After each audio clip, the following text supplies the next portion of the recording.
ससुराल सास से होता है, ना कि सास का होता है। क्या लगता है आपको?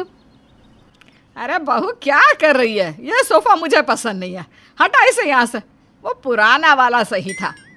देखिए माँ जी, वो सोफ़ा एक तो पुराना, ऊपर से ड्राइंग रूम की शेप के साथ जा भी नहीं रहा था। क्यों जिद कर रही हैं? अरे कैसी जिद? मेरी माँ ने दिया था वो सोफा, और जिस लकड़ी का बना है ना, उसे 100 साल रख दो फिर भी वैसा का वैसा ही रहता है। माँ जी, ये लकड़ी अब फैशन में ही नहीं है, अब तो ये गद्दे हैं उछलने वाले। देखिए। पर सास तो रूठ जाती है। वो छत पर जाती है जहाँ उनकी मम्मी पापा ने दिया हुआ उनका सोफ़ा रखा हुआ था। सास को गुस्सा आता है, वो सोफ़े को किसी तरह से फिर से ड्राइंग रूम में रख देती है। अरे माँ जी, ये फिर से? देख बहू, यह घर मेरा है, ससुराल तेरा नहीं सास का होता है, समझी? हे भगवान, अब क्या होगा? बहू के उन अरमानों का, जहाँ ससुराल को अपनी मर्जी से सजाने का सपना लेकर वो आई थी। क्या होगा अब? फिर एक रोज। अरे सुनती हो, कहाँ हो? देखो वो मिस्त्री आया है। क्यों बुलाया था तुमने? दिखा दो उसे क्या बनवाना है। हाँ, वो क्या है ना, मैं ये सोच रही हूँ कि ये जो बाहर का आंगन है वहाँ एक फव्वारा बना लूँ। गर्मी में ठंडे ठंडे पानी का फव्वारा चलेगा तो मज़े ही आ जाएंगे। क्यों? हाँ, क्यों नहीं। वैसे भी ये तुम्हारा सपना था कि हमारे आंगन में फव्वारा हो। वो तो बेटे की शादी के चक्कर में रह गया। अब तो बहू घर आ गई है। एक काम करता हूँ, कल ही मिस्त्री को बुलवा लेता हूँ। मिस्त्री? हाँ हाँ पापा जी, वो क्या है ना, मैं सोच रही हूँ कि बाहर आंगन में एक अच्छा सा ओपन बैठक बनवा लूँ। सोचिए तो, ठंड में धूप में बैठकर चाय नाश्ता करना कितना अच्छा लगेगा, और गर्मी में शाम को ठंडी लस्सी, वाजी वाह, मज़ा आ जाएगा। अच्छा जी, बैठक मतलब अंदर भी बैठक, बाहर भी बैठक, सब जगह बैठक ही बैठक।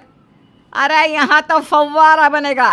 और वैसे भी ये मेरा घर है बहू, ससुराल पता है ना सास का होता है। बहू सोचती है कि हाय रे, ये क्या हो गया? उसने तो ससुराल देखकर ही शादी की थी। सोचा था कि बंगला है, सजाकर दोस्तों को इनवाइट करूंगी, लेकिन अब दिल के अरमां धरे किधर रह गए। अब वो सोचती है कि जब बहू का घर होता ही नहीं है तो फिर क्यों बड़ा घर दिखाकर माँ बाप शादी करते हैं और कहते हैं बड़े घर में बेटी राज करेगी। राज कैसा? क्या हो गया? परेशान सी लग रही हो। सब ठीक है ना? हाँ, सब ठीक ही है। एक बात कहूँ, इस घर का कोई भी हिस्सा मैं अपनी मर्जी से बदल नहीं सकती। कहीं भी नजर जाती है ना तो अपना सा कुछ लगता ही नहीं है।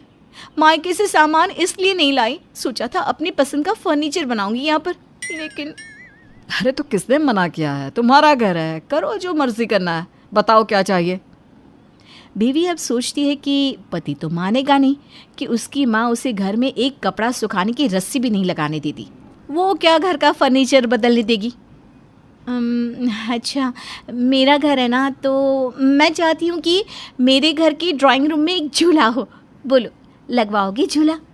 ले मेरी जान, तेरे लिए एक झूला क्या, मैं पूरे घर को डिज्नीलैंड बना दूँ। चलो कल ही ले आता हूँ मैं झूला। फिर क्या था, अगले दिन पति महाशय एक झूला लाकर ड्राइंग रूम में लगा देते हैं। बीवी खुश। हाय रे झूला, सारा काम करके हाथ में अपनी फेवरेट किताब और चाय का प्याला, झूला झूलते चाय और किताब, कितना सुकून भरा होगा। थैंक्स जी, थैंक्स। पति अभी बीवी से प्यार के 2 बोल बोलने ही वाला था कि सास आ जाती है। ये क्या तमाशा बना रखा है? हैं? क्या है ये? झूला कहाँ से और क्यों आया? अरे कार्तिक, मेला लगा है क्या जो झूला लगा दिया? हटाओ यहाँ से।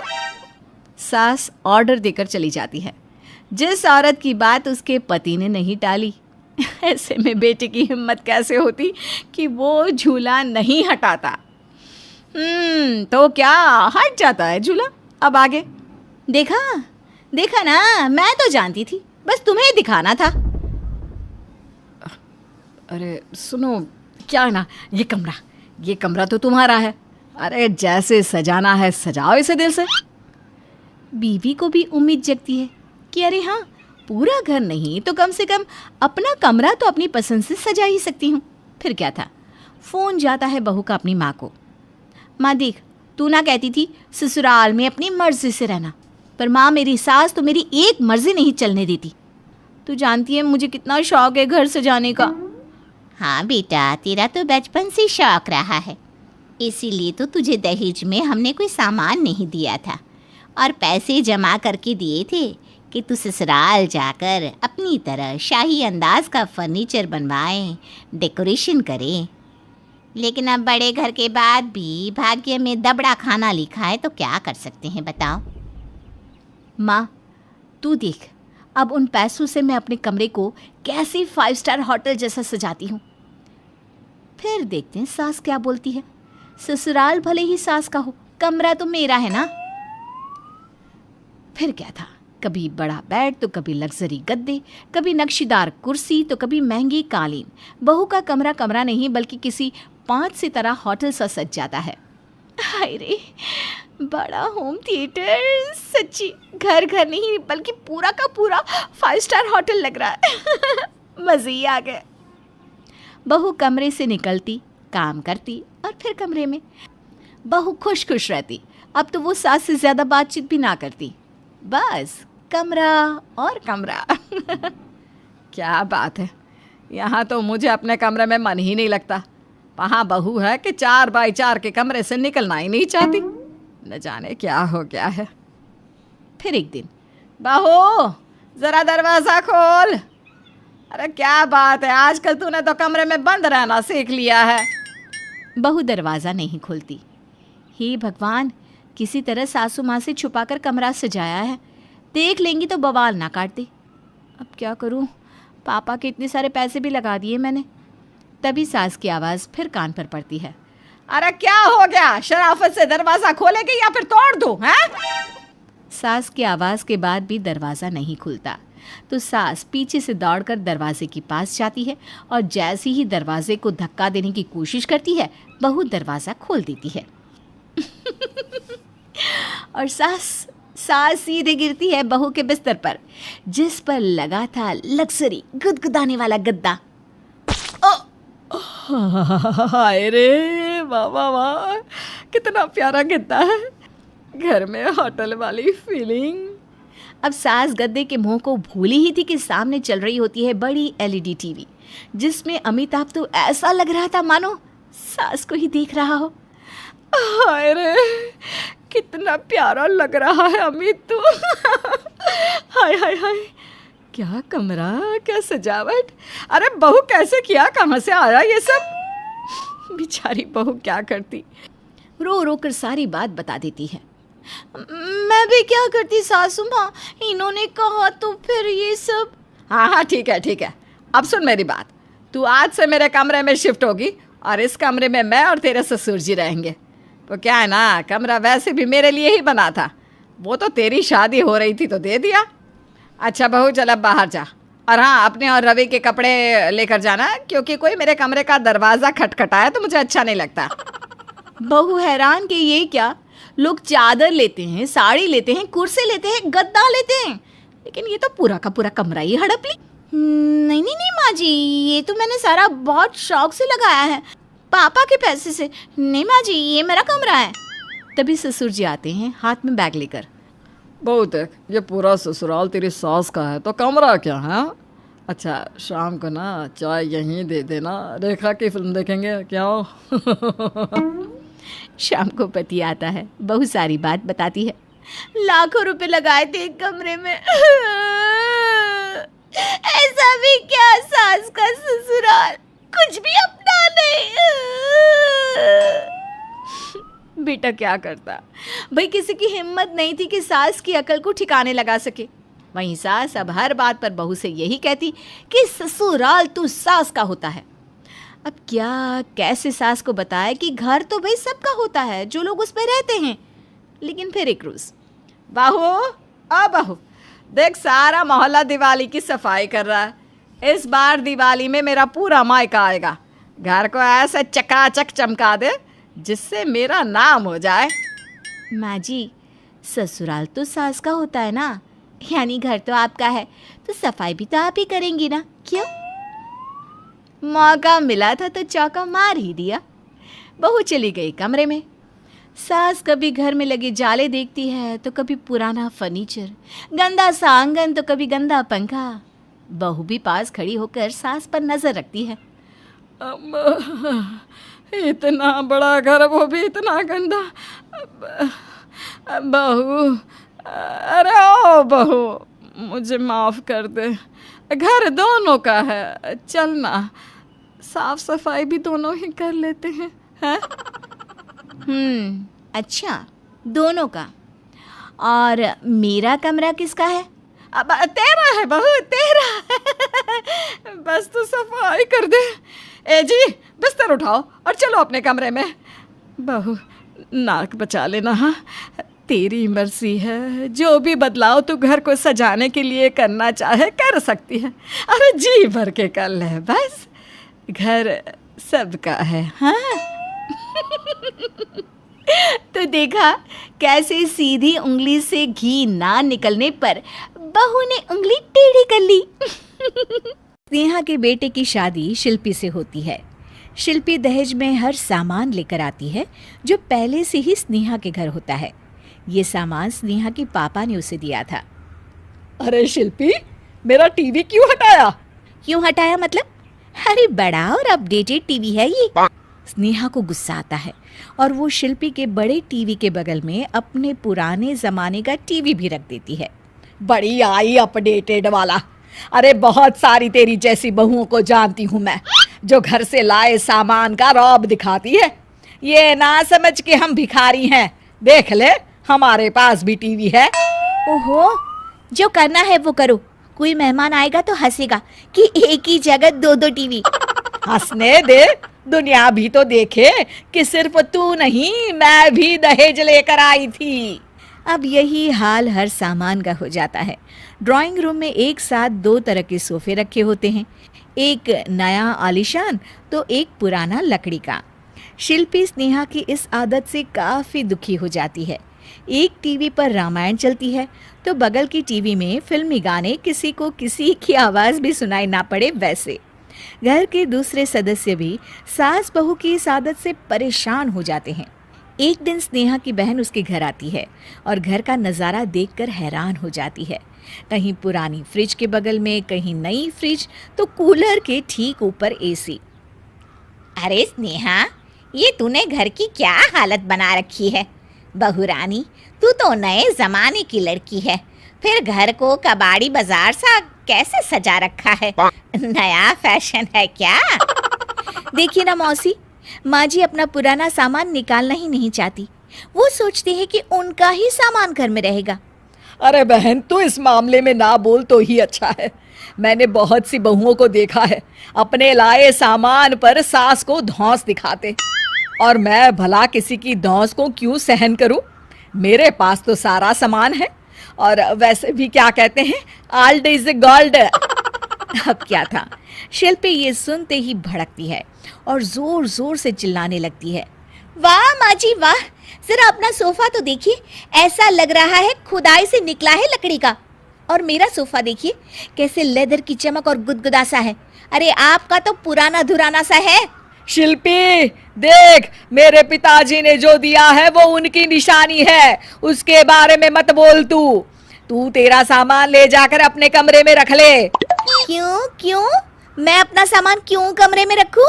और जो मेरे ससुराल आए वो यही कहे, ओ कितना ओल्ड फैशन घर है।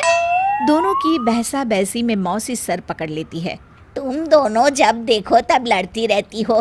मैं तो चली किचन में बादाम का शरबत बनाने। सुन, बादाम का सिलबट्टा जो मेरी माँ ने दिया था उसमें पीस लेना। तो शिल्पी बोल पड़ती है, मौसी कसम है आपको, आप मेरे पापा की दी मिक्सी में ही बादाम पीसिएगा। खैर, मौसी तो जाती है किचन में, लेकिन ड्राइंग रूम में सास बहू की बहसा बहसी जारी रहती है। तभी शिल्पी को गुस्सा आ जाता है और वो अपने पापा के दिए सोफे पर जाकर जोर से बैठती है, लेकिन तभी सोफा जोर से आवाज कर टूट जाता है। हे भगवान, ये क्या हुआ? ये सोफा कैसे टूट गया? बेटा, अब समझ में आया? ओल्ड इज गोल्ड क्यों कहा जाता है? टूट गया ना तेरा सोफा। तभी किचन से जोर से आवाज आती है और मौसी काली पीली होकर किचन से बाहर निकलती हैं। शिल्पी, तुम्हारी कसम के चक्कर में मैंने बादाम के लिए मिक्सी का उपयोग किया था, लेकिन जैसे ही प्लग ऑन किया, अरे मेरा ये हाल हो गया। और भरोसा करो आजकल की चीजों पर। मैंने तो कहा था तुझसे, माँ की सिलबट्टे पर बादाम को पीसती तो तेरा ये हाल ना होता और स्वाद का स्वाद बरकरार रहता। अरे जब सब चीजें घर में थी तो क्या जरूरत थी तेरे पापा को सामान देने की। वैसे भी बहू, आजकल दहेज वही मांगता है जिनकी खुद की काबिलियत नहीं होती। आप ठीक कह रही हैं माँ जी। मेरे लिए ये सौभाग्य की बात थी कि आप लोगों ने पापा से कोई डिमांड नहीं की थी, लेकिन मैं आपको समझ ही नहीं पाई। मुझे माफ़ करिए। अब इस घर में नई चीज़ तभी आएगी जब पुरानी खराब हो जाएगी। ममता की 3 सास होती है। कैसे? अरे भाई, अपनी सास, दादी सास और बुआ सास। अरे ममता बहू, कहाँ हो? मेरी बेटी सुबह की चाय ना दे तो मुझे कोई सुबह की चाय भी ना पूछे। तभी वहां आंख मलते ममता की सास यानी कि मालती भी आ जाती है। अरे दीदी, हमेशा से माँ और अपने लिए चाय बनाती हो, जानती हो ना मैं और ममता उठने ही वाले होते हैं। अरे भाभी, माना मेरी शादी को थोड़ी देर हो रही है, इसका मतलब ये नहीं ना कि आप लोग ये समझो कि मैं नौकरानी हूँ। अरे ना ना, मेरी रानी की तो अभी उम्र ही क्या है, 42 साल है दादी। मेरी मम्मी से तो वैसे साल छोटी ही है। हाँ हाँ, तो क्या हुआ? मैं लगती तो हूँ सिर्फ 34 की ना। अरे दीदी, रहने दो ना। अब 34 की तो तुम तब भी ना लगती थी जब मेरा राहुल हुआ था। बुआ सास को गुस्सा आ जाता है और सारा गुस्सा निकलता है ममता पर। अरे क्या बड़ों के सामने खड़ी होकर ही कर रही हो? जाओ जाकर खाने का इंतजाम करो। और हाँ, मेरे सारे कपड़े छत पर सूख रहे हैं, उन्हें उतार कर प्रेस कर देना। और सुनो, कल जल्दी उठ जाना, अचार और पापड़ बनाने हैं। ये बोलकर वो वहां से चली जाती है। बेचारी ममता सारा काम कर कमरे में जाती है तो उसे थकी हारी देखकर राहुल बोल पड़ता है। अरे मेरी बीवी को क्या हो गया? इतनी मुरझाई हुई सी क्यों लग रही हो? लोगों से एक सास नहीं झेली जाती और मेरे पास तो 3-3 सास है। न जाने पिताजी ने क्या देख लिया इस घर में। चलो अब जल्दी सोना है, कल जल्दी उठकर अचार और पापड़ बनाने हैं। पता नहीं इस मुसीबत से कब छुटकारा मिलेगा। एक तरीका है। क्या? बुआ की शादी करवा दी जाए तो वो घर से चली जाएंगी और फिर आराम ही आराम। इतनी पुरानी इमारत है तुम्हारी। कौन करेगा शादी? देखो, मुझे ना एक आइडिया आया है। क्यों ना हम बुआ के लिए रिश्ते का विज्ञापन दे दें? जो करना है करो, बस मुझे इस मुसीबत से छुटकारा दिला दो। अगले दिन घर की घंटी बजती है और एक बुजुर्ग सा आदमी एक औरत के साथ आ जाता है। हमने सुना है इस घर में शादी लायक कोई लड़की है। इस घर की सबसे छोटी मैं ही हूँ और मेरी शादी हो चुकी है। और तुम तो मेरी बेटी की उम्र की हो, मैं तो अपनी उम्र की लड़की की बात कर रहा हूँ। ममता समझ जाती है कि वो लोग बुआ की शादी के लिए आए हैं। अरे हाँ हाँ हाँ, है ना, आइए आइए आइए, मैं अभी बुआ को मतलब है कि लड़की को लेकर आती हूँ। ममता अंदर जाती है और सबको बाहर आए हुए लोगों के बारे में बताती है। बुआ भागती हुई बाहर आती है तो सामने उसे प्रशांत दिखता है। ओह, तो आप हैं जो मुझसे शादी करने के लिए आए हैं। हाँ हाँ, आप तो मुझे बहुत पसंद है। बोलिए कब करनी है शादी? तभी वहां माँ आ जाती है। अरे चुप कर बेशरम, अपनी शादी की बात खुद ही करेगी। हाँ भाई, तो ये बताओ कि लड़का कमाता कितना है? कमाता? अरे भाई, कमाई की उम्र तो निकल गई, अब तो बचाया खा रहा है ये। वाह वाह, ये तो और अच्छा है, सारा दिन घर में ही रहेंगे। हाँ दीदी, अब बुढ़ापे में कहाँ काम पर जाएंगे ये। क्या कहा? बुढ़ापा? अरे ना जी ना, मेरा भाई तो अभी जवान है। और हाँ, हमें लड़की के बारे में तो कुछ बताओ। लड़की? वाह बुआ वाह। चल जा, सबके लिए चाय लेकर आ। मेरी बेटी तो गाय है, बिल्कुल गाय, जो जहाँ बोल दे वहाँ बैठ जाए। इतनी सीधी है कि घर में कौन कौन रहता है ये भी पता नहीं इसको। हमें तो लगा था कि कोई लड़की है। ना जी बाबा, नाना, किसी गाय वाय से शादी ना करेंगे हम अपने भाई की। जी वो सासू माँ का कहना था कि लड़की बहुत सीधी है। वो क्या है ना, जब लड़की के गुणों का बखान करना होता है तो लड़की को गाय और सीधे लड़के की तुलना गधे से की जाती है। तो आप समझिए कि मेरा भाई तो पूरा का पूरा गधा है, वो भी उच्चतम क्वालिटी का।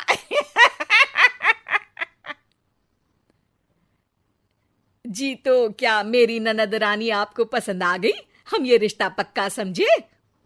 ममता मन ही मन दुआ करती है कि बस अब सारा दिन काम कराने वाली बुआ सास अपने घर को विदा हो जाए।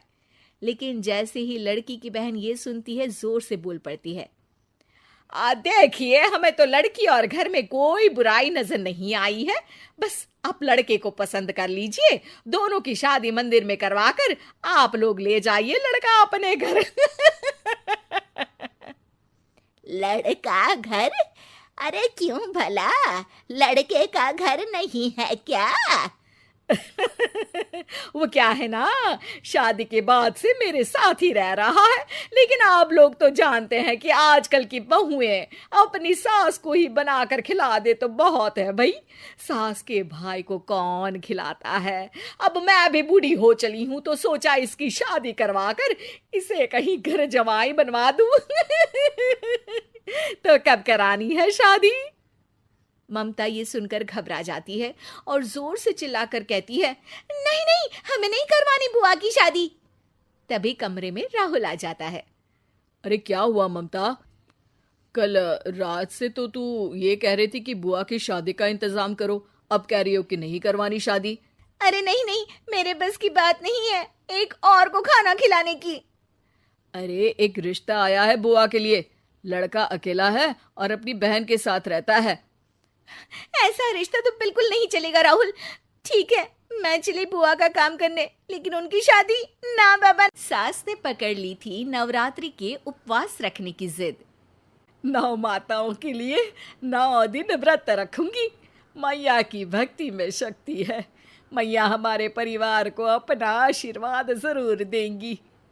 लेकिन अपना शरीर तो देखिए माँ जी, आपका एक पाँव घर में रहता है और एक पाँव डॉक्टर के यहाँ। फिर से बीमार हो गई तो जय माता दी के साथ राम नाम सत्य भी। अरे राम राम राम, कैसी बातें कर रही हो बहू। राम नाम सत्य हो मेरे दुश्मनों का। मुझे व्रत रखने से मत रोको बहू, वरना देवी माँ नाराज हो जाएंगी। नहीं, तुम्हारी सासु माँ नाराज हो जाएंगी।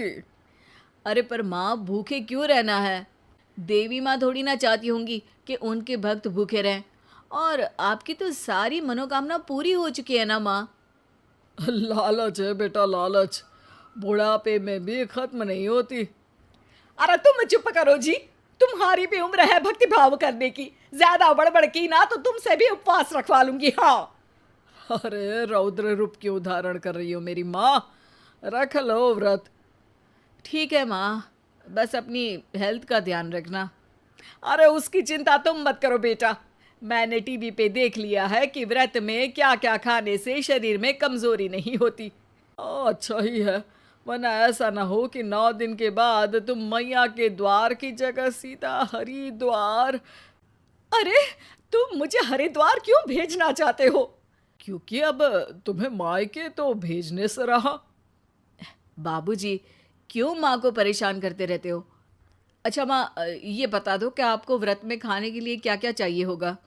सास के सामने सब हार जाते हैं।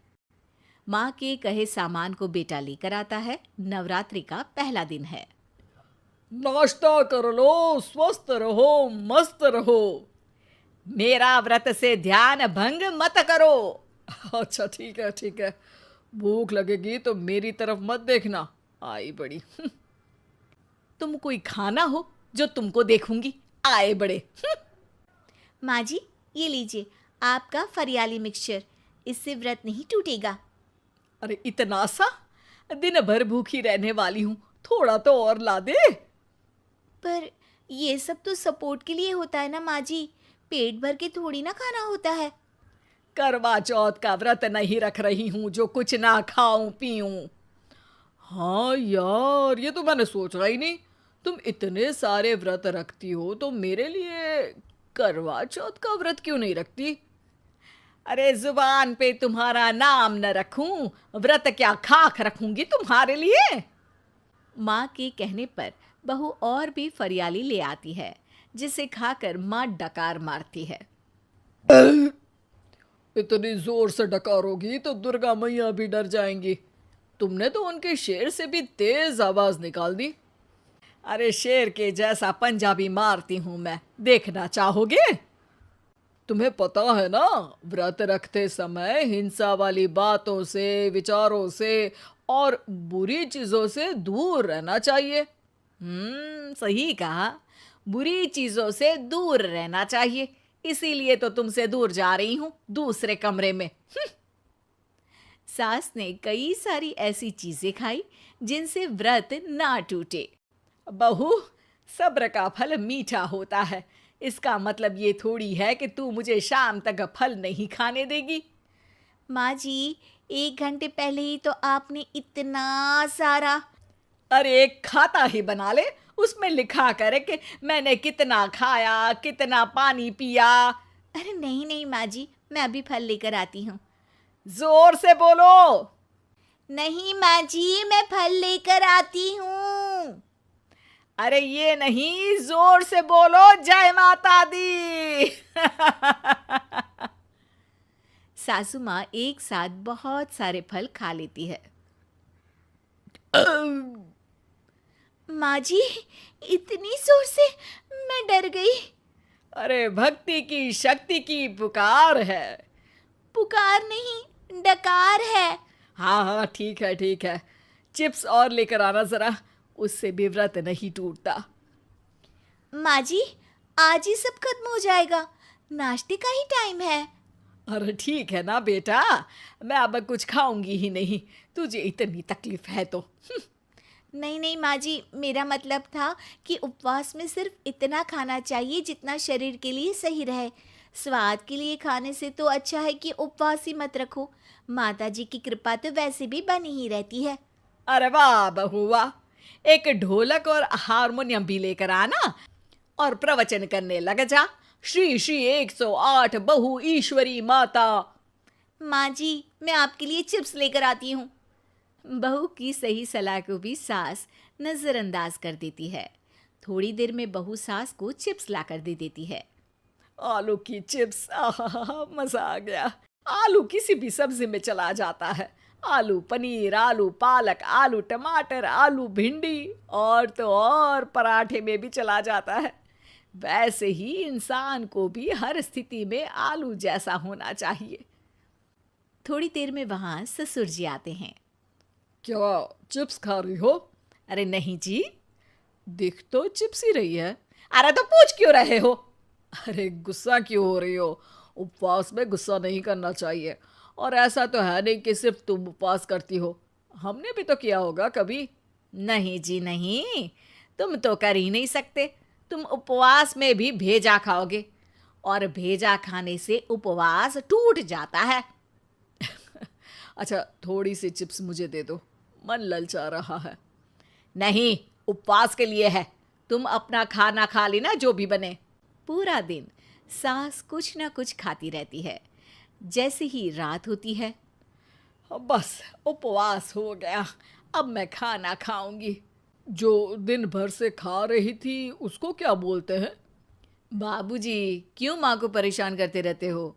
अरे लड़के, तेरी माँ दिन भर से इतना खा चुकी है कि देश में भूखमरी की समस्या इसी की वजह से बढ़ रही है। और खाने की दिक्कत नहीं है, कितना भी खाए लेकिन सेहत इधर उधर होती रहती है।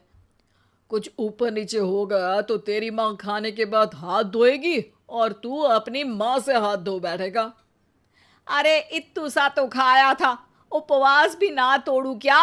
ठीक है, नहीं खा रही बस। अरे बहू तुम ही बताओ, ये इत्तू सा मतलब कितना खाया है इसने? ना जी ना, मैं कुछ नहीं बोलूंगी। खाना दे रहे हो या नहीं, या 9 दिन बिना जल के उपवास रख लूं? देने के लिए धमकी अच्छी है, सुनने में भी डरावनी लग रही है, पर जैसे तुम्हारी जुबान में स्वाद का खून लगा है ना, तुम भूखी नहीं रह पाओगी। मैं कसम खाती हूँ जी। अरे देखो, कसम भी खाओगी तुम। अरे कुछ और दे दो इसको खाने को। ये ले, दाल चावल खा ले बस। डॉक्टर भी कहते थे कि माँ को आए दिन पेट से जुड़ी समस्या रहती है।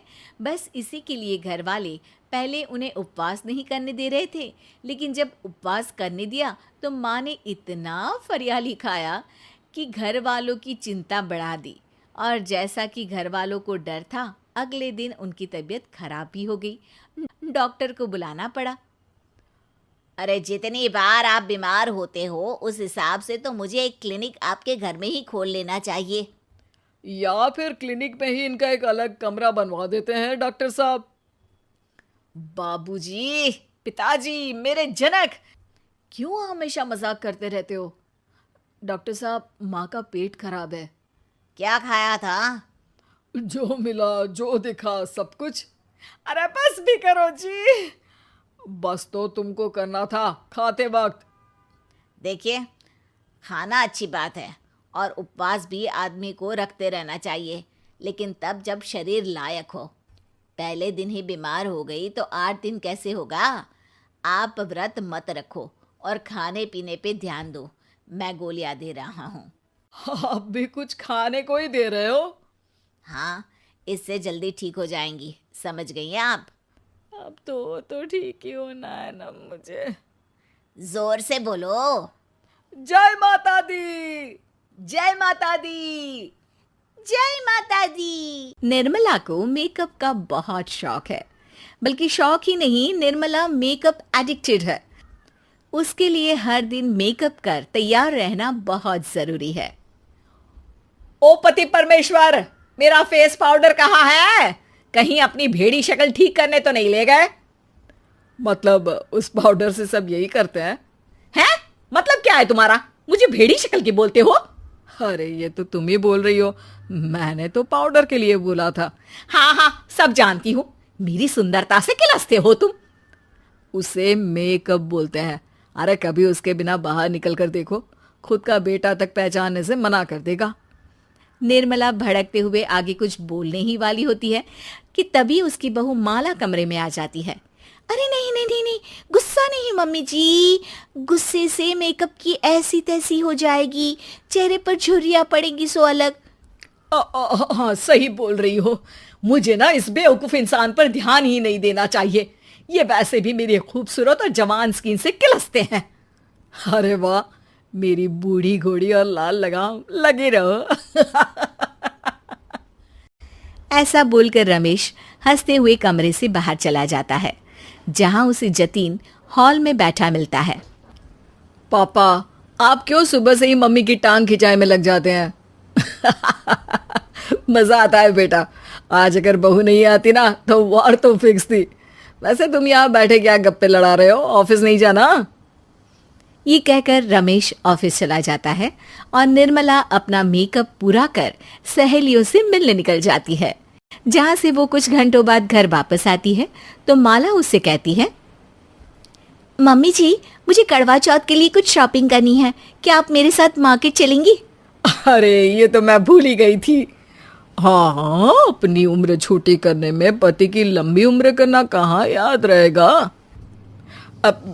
बहू, मुझे ना तुमसे ज्यादा शॉपिंग करनी है। कुछ देर रुको, मैं तैयार होकर आती हूँ। अरे सुबह से सजी धजी घूम रही हो, इसमें भी मार्केट जाने के लिए अलग से क्या तैयार होगी? अरे वो फ्रेंड्स के साथ किटी पार्टी वाला मेकअप था। मार्केट जाने के लिए अलग तैयार होना पड़ता है, तुम नहीं समझोगे। जी ठीक है मम्मी जी, पर थोड़ा जल्दी करना वरना मार्केट बंद हो जाएगी। निर्मला तैयार होने चली जाती है और माला उसका इंतजार करने लगती है। इस बात को पूरा 1 घंटा बीत जाता है, लेकिन निर्मला कमरे से बाहर नहीं निकल कर आती। मम्मी जी बहुत लेट हो गया है, प्लीज जल्दी आइए ना। अरे आ रही हूँ, कोई शांति से तैयार भी नहीं होने देता।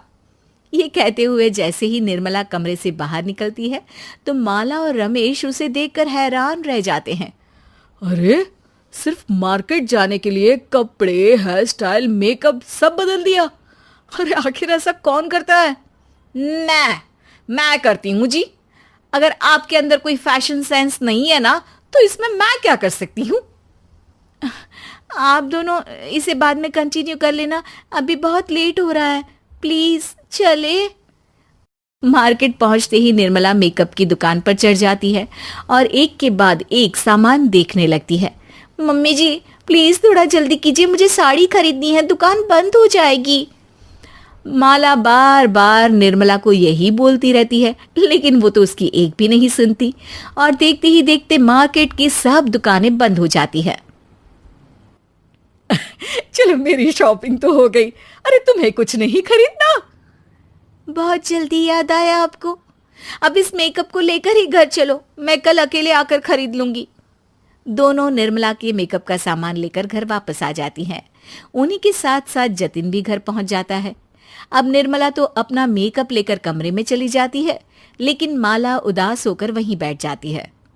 अरे शॉपिंग से वापस आई औरत को ऐसे उदास बैठे तो पहली बार देख रहा हूं। क्या हुआ डार्लिंग? माला उन्हें मार्केट में हुई सारी बात बताती है। अब ये ज्यादा हो गया है। मतलब अपने मेकअप के आगे इस औरत को कुछ नहीं दिखता, कोई नहीं दिखता। इसका बस चले तो किसी के मातम पर भी लाली लिपस्टिक लगाए बिना ना जाए। इसका तो कुछ करना पड़ेगा। इतने सालों में तो कुछ नहीं कर पाए, अब क्या करेंगे? अरे साथ दो और देखते जाओ। अब तीनों मिलकर निर्मला को सबक सिखाने की प्लानिंग के साथ कभी उसे मेकअप के साइड इफेक्ट्स वाले वीडियो तो कभी टीवी पर चल रहे मेकअप से हुए स्किन प्रॉब्लम या स्किन कैंसर की न्यूज दिखाने लगते हैं, पर निर्मला पर तो किसी भी चीज का कोई असर नहीं पड़ता। लो, इनके कान पर तो जू तक नहीं रेंगी। Plan flop. अरे अभी नहीं, मेरे पास एक और आइडिया है।